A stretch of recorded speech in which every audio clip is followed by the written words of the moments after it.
八仙是指民间广为流传的道教8位神仙，形象八仙与道教许多神仙不同，均来自人间，而且都有多彩多姿的凡间故事，之后才得道，与一般神仙道貌岸然的形象截然不同，所以深受民众喜爱。其中有将军、皇亲国戚、叫花子、道士等等，并非生而为仙，而且都有些缺点，例如汉钟离袒胸露乳，吕洞宾个性轻佻，李铁拐酗酒成性等等。八仙排名：铁拐李、汉钟离、张果老、蓝采和、何仙姑、吕洞宾、韩湘子、曹国舅。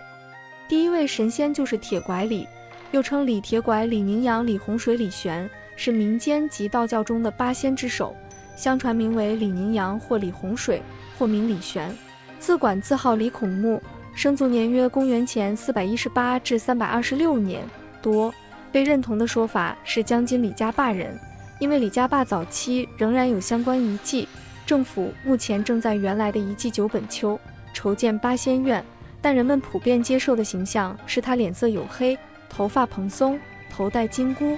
胡须杂乱，眼睛圆瞪，瘸腿，并拄着一只铁质拐杖。但在道教经典中，传说他本来是一位相貌堂堂的男子，在一个山洞中修行道术，并且已经达到了很高造诣，他甚至能够使灵魂和肉体分离。有一天他决定寻找高人，就命令他的徒弟看守他的尸体，然后他的灵魂就出去游玩了。不料过了几天后，他的徒弟家里发生了大事，需要他赶紧回家，于是他只好把师傅的尸身烧掉。回家不久，李铁拐的灵魂回来了，却找不到自己的尸体，非常惊慌。最后好不容易在树林里找到一具因饥饿而死的尸体，就只有借助它复活了，就这样变成了这模样。在民间，它主要在医药方面有很大的影响，因为传说它背上的大葫芦里保存着神奇的丹药，所以后来民间社会上从事膏药行业的人就把它看作自己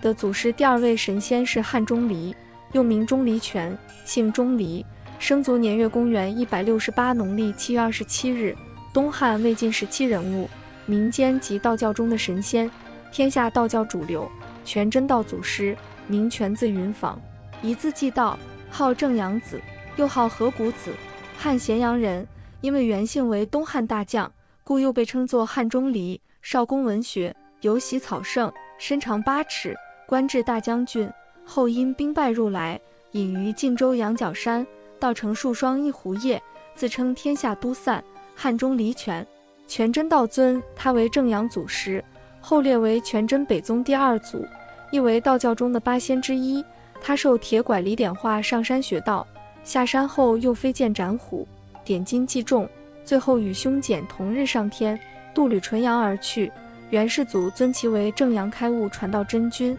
元武宗又尊为正阳开悟传道宗教帝君。相传于北宋时期聚仙会时，应铁拐李之邀，在石笋山列入八仙。贵州赤水二郎坝成疾，因绝地居住者后人渐衰而绝嗣。第3位神仙张果老是古代八仙之一，在民间有广泛影响。张果老他姓张名果，号通玄先生，受武则天和玄宗征召，御赐行州五峰山，著名炼丹家。张果就是民间所传八仙中的张果老，玄宗时人，大约生活在7世纪至8世纪中期，生平不详。他著有《神仙得道灵药经》、丹砂诀和御洞大神丹砂真药诀等。御洞大神丹砂真药诀技术，丹砂的产地、形状、性质都非常详细，其中提到用汞一金硫磺3两制成紫砂，其内容与陈少微9环金丹妙诀相类似。张果内外丹兼修，但以内丹修炼为主。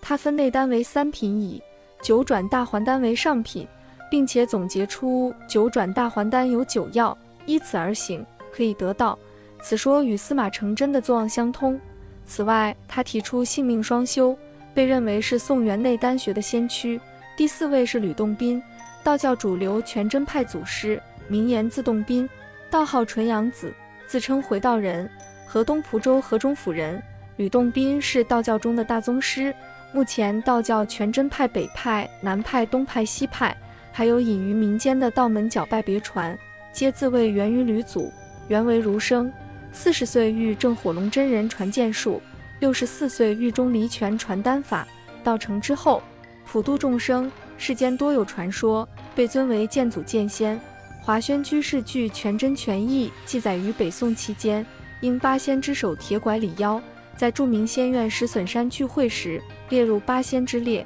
第5位何仙姑是八仙中唯一的女性，有关其身世说法不一，一说她是唐朝人。宋初《太平广记》引广义记称有何二娘者，是为以织鞋为业的农妇，后因嫌家居太闷，由于罗浮山在山寺中住下，经常采集山果供众寺僧充斋。一次，远在400里外的寻州山寺僧来罗浮山寺，称某日曾有仙女去彼山采摘杨梅果子。经查时，那天正好是二娘采果的日子，在家知大家又不知二娘从何处采来这众多山果，便认为二娘即为寻州山寺采果之仙女。从此二娘远近闻名，她也借此不再寄居山寺。续通考说，何仙姑为唐武则天时广东增城县人，出生时头顶出现6道毫光，天生一副仙骨。13岁时在山中遇一道士，吃了道士一支仙桃，从此不饥不渴，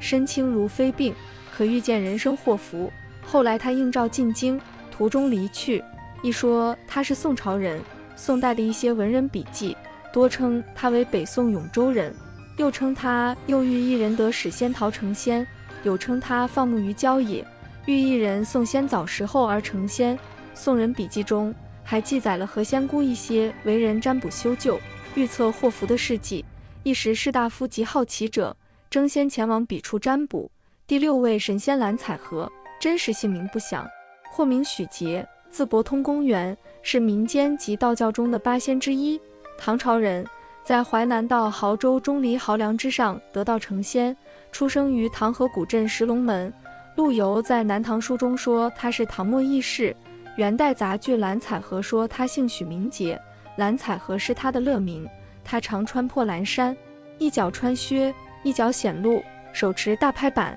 行于闹市，乘醉而歌，周游天下。其饮酒量多而不醉，精通酿酒技艺，自酿自饮，以蓝酒自成一体。蓝采和也是酿酒界最有权威的人，后在酒楼闻空中有笙箫之音，忽然升空而去。当代华轩居士据道论权益记载于北宋时期，据仙会时应铁拐李之妖，在著名仙院石笋山列入八仙。第7位神仙唐韩湘子，字清夫，是古代民间中的八仙之一，善吹洞箫，拜吕洞宾为师学道。道教因乐天花引相传为韩湘子所作。由于韩愈排斥佛老而不惜死，故而佛教方面编造出大颠禅师化韩愈，而道教方面则造出了韩湘子度韩愈，来抵消韩愈所带来的影响。排名八仙之末的曹国舅出现的时间最晚，流传的仙话也较少，其身世说法大同小异，都和宋仁宗的曹皇后有关。宋时有传，曹毅字公伯，曹彬之孙，曹皇后的弟弟。他性情和义，通晓音律，喜爱作诗，封济阳郡王，身历数朝而一帆风顺，年72而寿终。论武力排名的话，那属铁拐李最厉害，太上老君的嫡传弟子，老君传授他道经、玄经，成为八仙之首，法力是道家除了3祖师以外最强的一位。论风流倜傥，那还得数吕洞宾，不过武力值应该也是数1数2的人物。铁拐李在民间传说中为八仙之首，有的书中称其姓李，名洪水，隋朝侠人。鲁迅先生的《中国小说史略》则说他姓李，名玄。赵翼的《该于从考》中又说他姓刘。有说他是唐玄宗开元、代宗大历之间人，学道于终南山。一次元神出壳，没曾想尸体为虎所食，只得投身于一个跛乞丐。历代神仙通鉴称，其原本一俊伟丈夫，善道术，会使导出元神法术，修炼于砀山研学中。有次应师父老子之约，行元神出壳法术，赴千里之外华山，数日后回归，发现其尸体被其徒误焚，突见附近一恶殍，灵机一动说即此可以，即从恶殍脑门而入，神魂归壳后则成一蓬头卷须、黑脸巨眼，并且还跛了一只右脚的丑陋汉子。看来他是一位民间口耳相传、诸事附会而成的道家仙人。以上就是今天分享的内容，喜欢请点赞、关注、转发，感谢观看，我们下期见。